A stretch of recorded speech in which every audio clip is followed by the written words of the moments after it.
What would you do if the woman meant to be your bride stepped off the stagecoach with a bruised face and a note begging you to protect her? That question hit Nathaniel Reed like a blow to the chest the moment he saw her. It all began 3 days earlier when a water-stained letter arrived at his lonely Montana cabin. Nathaniel had spent 8 harsh winters alone, talking more to the walls than to any person, until he finally wrote to the mail-order bride agency. He had expected silence in return. Instead, he received a reply saying Miss Zoe Caldwell of Boston would reach Silverdale on the last Thursday of May. For the next 3 days, Nathaniel scrubbed the cabin until his knuckles burned, baked bread that turned out barely edible, and cleaned the spare room he had never expected to use. On Wednesday night, he trimmed his beard with shaking hands, caught a glimpse of his weathered face in the mirror, and whispered, "She'll take one look and run for the hills." But Thursday morning came bright and clear, and he had no time left to doubt himself. Silverdale was a small, dusty town with a saloon, a general store, a hotel, and not much more. Nathaniel tied his horse outside the stagecoach office, his stomach twisted in knots. Frank Wilson, who ran the place, gave him a knowing look. "Heard your bride's comin' today," Frank said. Nathaniel just nodded, wishing news didn't travel so fast in small towns. The stagecoach was late.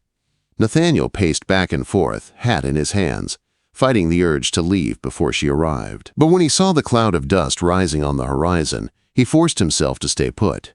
The stagecoach rolled to a stop. The driver tossed down a trunk. Then he helped a small woman in a worn blue dress step out. She looked around nervously, her hands gripping her handbag. A thin veil hid most of her face. Nathaniel walked toward her. "Miss Caldwell?" She lifted the veil slowly. Nathaniel froze. Her left cheek was dark purple. Her lower lip split. The bruises were old enough to yellow at the edges, but clear enough to make his throat tighten with anger he hadn't felt in years. "Mr. Reed?" she asked softly. He nodded, unable to look away from her injuries. She fumbled through her handbag with shaking fingers and pulled out a folded note. I can explain?" she whispered. She held the paper out to him. "I would understand if you wish to reconsider." Nathaniel opened the note. The handwriting was careful and clear. "Dear Mr. Reed, the woman who arrives is not what you expected. Miss Caldwell has suffered at the hands of those who were meant to protect her. She comes to you in need of safety more than marriage. If you wish to dissolve this arrangement, the agency will return your fee in full." Nathaniel's jaw tightened. He looked up, finding her watching him like a frightened deer ready to run. "Who did this to you?" he asked, his voice low. She swallowed. "It doesn't matter. I'm here now, and you have every right to change your mind." Nathaniel studied her, really studied her. Beneath the bruises and the fear was something else. Strength, hope, a desperate need for someone, anyone, to choose her for the right reasons. He folded the note and placed it gently back in her hands. "Miss Caldwell," he said quietly, "you're not alone now." She blinked fast, as if unsure she'd heard him right. "You still want me here?" "I want you safe," he said. "The rest can wait." For the first time, her shoulders softened. A tiny breath escaped her lips, like relief. "My name is Zoe," she said. "Nathaniel," he replied. He lifted her trunk and helped her onto his horse, careful not to touch her bruised face even by accident. She stiffened as he mounted behind her, but she did not pull away. The ride was silent, her back rigid against his chest. When they reached the homestead, a sturdy cabin tucked in a small valley by a creek, Nathaniel worried she'd find it too small, too rough, too lonely. But when she stepped down and looked around, her expression softened. "It's lovely," she said quietly. He carried her trunk inside. The cabin was simple. A table, 2 chairs, shelves with a few books, a bed in one corner, and a tiny spare room he had prepared for her. "You'll have your own space," he told her. "It's not much." "It's perfect," Zoe said, surprising him. Then she faced him, chin trembling slightly but voice steady. "I want to be honest. I came here because I had nowhere else to go." "But I don't expect anything you're not willing to give." Nathaniel nodded. And I want to be clear about something too. Whatever happened before, it won't happen here. You're safe now." She nearly cried at those words, but she steadied herself and nodded. "Thank you. I'm not used to kindness." "You'll get used to it," he said. They shared their first meal that evening, simple stew and bread, and talked about the land, his struggles, and her life in Boston. He didn't push her for details, though he wanted to. Her eyes told enough. She had seen things no woman should ever see. That night, Zoe retreated to her small room. Nathaniel lay awake across the cabin, hearing the soft creak of her mattress, the rustle of blankets. For the first time in years, he wasn't alone. He wondered what fate had brought her to him. This young woman with bruises, secrets, and quiet courage. And what he was meant to do now that she was here. But as he drifted toward sleep, he felt something he hadn't felt in a long time. Hope. Nathaniel woke before sunrise, as he always did, but that morning felt different. The cabin was no longer silent. There was someone breathing softly behind the thin wall of the spare room, someone who had trusted him enough to sleep under his roof, someone who needed protection. Zoe. He moved quietly as he stoked the fire and put on coffee. When he stepped outside to tend the animals, he caught himself glancing toward the cabin door again and again, listening for any sign that she was awake or needed him. When he walked back inside, he froze. Zoe stood at the stove, her hair braided loosely down her back, turning eggs in a pan as if she had been doing it for years. "I hope you don't mind," she said, startled when she saw him. "Mind? No," Nathaniel replied. "You didn't have to cook. You should be resting." "I want to earn my keep," she said in a steady voice. "I can work. I can cook, sew, clean, garden. I'm stronger than I look." He washed his hands, studying her quietly. The morning light showed her bruise clearly, deep, purple, and yellow. Seeing it made his chest ache and his blood burn. "You don't need to prove anything to me," he said softly. Zoe stopped moving for a moment, the spatula trembling slightly in her hand. "I need to prove it to myself." Nathaniel understood more than she realized. "Fair enough," he said. "But today, you rest. Tomorrow's soon enough to start working."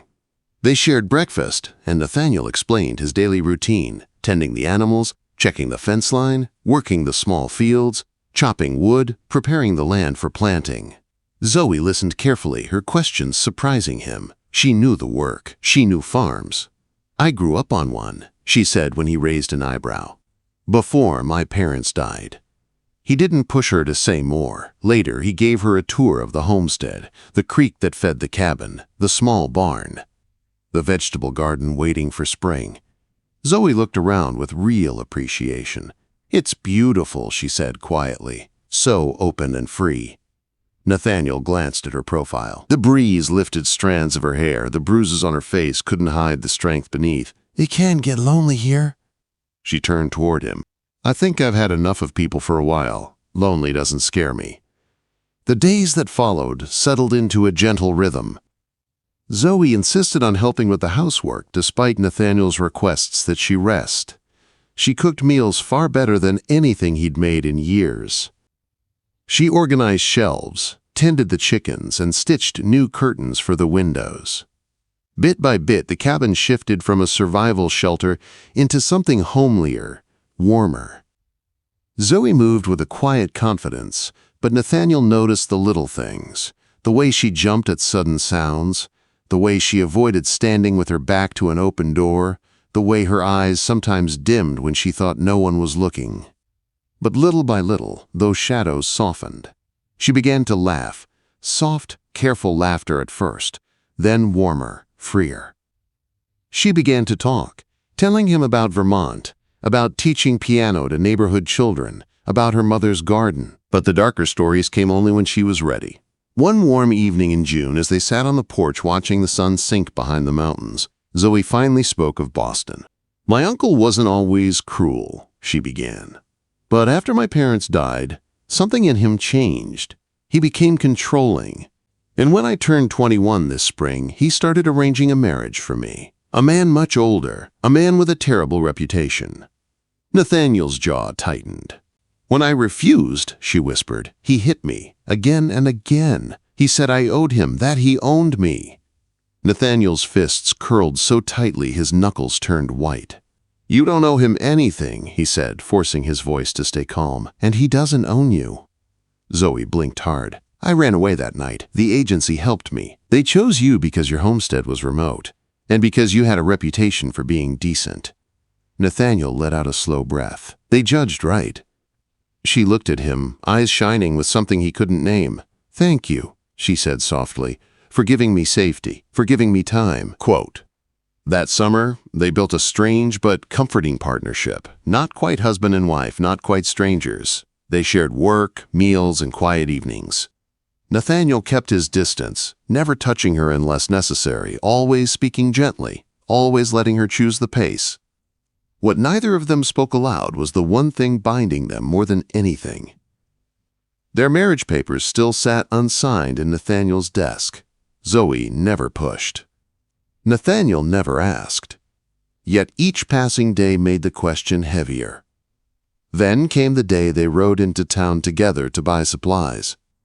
Zoe wore her best blue dress and kept close to Nathaniel, but she moved with a steadiness he hadn't seen when she first arrived. People stared, curious about the bride he'd brought home, but she held her head high. Nathaniel couldn't help noticing how the sunlight turned her hair golden, how the bruises had faded into nothing but memory, how her eyes looked brighter. But the peaceful trip ended the moment Sheriff Tom Blackwood stepped into the small restaurant where they were eating lunch. He removed his hat, cleared his throat, and said quietly, Reed, I've got a message from Helena. Someone's been asking, round for a young woman matching your wife's description. Zoe froze, the color draining from her face. Nathaniel's heart dropped. He says he's her guardian, the sheriff continued, looking to bring her home, offering a reward. Zoe's fork slipped from her hand. Nathaniel reached across the table, steadying her trembling fingers. The sheriff lowered his voice. I told him I hadn't seen anyone like that. But you too should be careful. And Reed, it might be time to make things official. Zoe avoided Nathaniel's eyes all the way home. When they reached the cabin, she paused beside the horse, gripping the saddle for balance. I'm sorry, she whispered. I didn't tell you everything. Nathaniel turned toward her. You don't have to apologize. My uncle, he won't stop, she said, voice breaking. I should never have brought this trouble to your doorstep. Nathaniel stepped closer, his voice firm. Zoe, listen to me. You didn't bring trouble. You brought life back into this place. You brought purpose. I don't regret a single moment since the day you arrived. She slowly looked up at him. You mean that? I do. For the first time since she had come to the Montana Territory, Zoe relaxed into his presence, leaning slightly toward him. And Nathaniel knew then that trouble was coming. He could feel it in the wind, in the weight of the sheriff's words, in the fear behind Zoe's eyes. Someone was hunting her. Someone dangerous. And Nathaniel would have to decide how far he was willing to go to protect the woman who had unexpectedly become the most important part of his life. The sheriff's warning stayed with Nathaniel through every step of the ride home. Zoe held the saddle horn tightly, her back stiff, her breathing shallow. When they reached the homestead, she stayed seated on the horse longer than usual, as if gathering courage to climb down. When Nathaniel helped her, her hands were trembling. Inside the cabin, she sank onto a chair, wrapping her arms around herself. You don't have to tell me anything, Nathaniel said gently. Not unless you want to. Zoe stared at the floor for a long moment before she finally spoke. My uncle altered my birth records, she said quietly. He made me younger on paper so he could control my inheritance longer. So he could control me longer. She swallowed. If he finds me, he'll drag me back to Boston and force me into that marriage. Nathaniel knelt in front of her. That will never happen. She lifted her eyes, and he saw the fear swimming there. The sheriff is right. If we were officially married, he couldn't claim me. But I don't want you to feel forced into anything because of my past. Nathaniel reached for her hands. Zoe, I've never felt forced, but I don't want fear deciding our future. I want you deciding it. Her lips parted slightly, as if the idea was foreign, being allowed to choose. Days passed with a new tension settling over the homestead. Nathaniel worked with a rifle close by. Zoe kept the doors locked, even in daylight. And though they grew even closer, a single question hung between them every night. Would her uncle find her? But life doesn't pause for fear. Their partnership deepened. Their conversations grew longer. Their silent moments became comfortable. Then warm. Then something more. Late one August evening, after the day's work was done, they sat side by side on the porch, watching the sun fade. The sky blazed orange, shadows stretching across the valley. Zoe was unusually quiet. "What's on your mind?" Nathaniel asked. She turned to him, eyes soft but nervous. "I've been thinking about us." His heartbeat stumbled. "Not because of my uncle," she said quickly, "but because of you, because of how kind you've been, because of how safe I feel, because I care for you." Nathaniel let out a slow breath. "I care for you too," he said. "I don't know if I understand love," she admitted, "but I know I trust you. And I know I want to stay by your side. If you still want me, then I'm ready to make this official." Nathaniel cupped her cheek as gently as he could. "I've waited for you to say those words." And then he kissed her, a slow, careful kiss at first, asking permission, when she answered by leaning into him, her hand lifting to his chest. Nathaniel felt something inside him break open. The very next week, under a crisp September sky, they rode into town and stood hand in hand before the pastor. The sheriff signed as witness. It was simple, quiet, quick. But when Nathaniel slid the ring on Zoe's finger, she whispered, "This is the first choice of my own life." That night, they rode back to the homestead as husband and wife, their hands locked together the entire way. Their first night together was tender and slow, filled with trust and relief, and a kind of love that didn't need fancy words. They built a life in those fall months that felt too good to be true, until the day a carriage rolled up the main street of Silverdale. Nathaniel heard the commotion as he stepped out of the general store. By the time he saw the tall, well-dressed man stepping from the carriage, he knew. Zoe's uncle. Harrison Caldwell. The sheriff tried to intercept him, but Caldwell brushed past and shouted across the street the moment he saw Nathaniel. "Where is she?" Nathaniel stood tall. "She's my wife." "That marriage is invalid," Caldwell snapped. "She's only 20. She can't marry without my consent." A cold silence fell across the townsfolk gathered around them. Zoe stepped forward. She had come with Nathaniel to town that day, and though she trembled, her voice was strong. "I'm 21, Uncle. You know that. You lied to control me." Caldwell's face twisted with fury. "She belongs with me."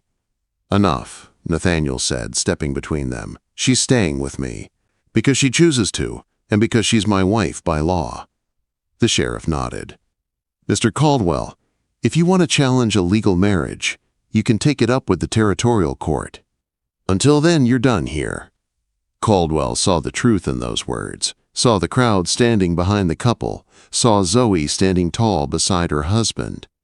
And for the first time, the powerful man from Boston knew he had lost. "This isn't over," he hissed. Zoe met his gaze without flinching. "Yes, it is."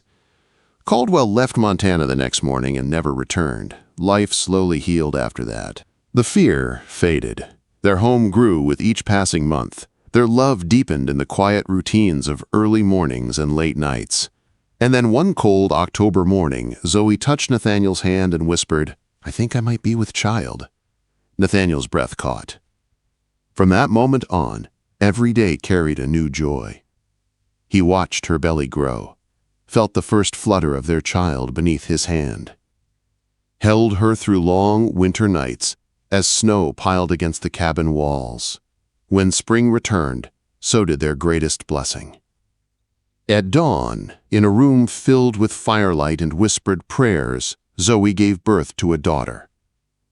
"Amelia," she whispered as Nathaniel held the tiny bundle with shaking hands. "Our Amelia." Tears ran down Nathaniel's face. "She's perfect."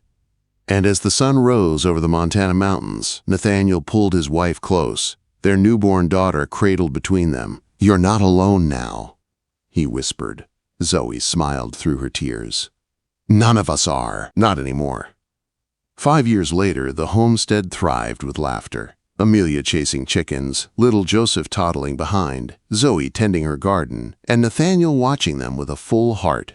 A lonely cowboy and a wounded mail-order bride had built something beautiful out of the broken pieces of their lives: love, safety, family, home.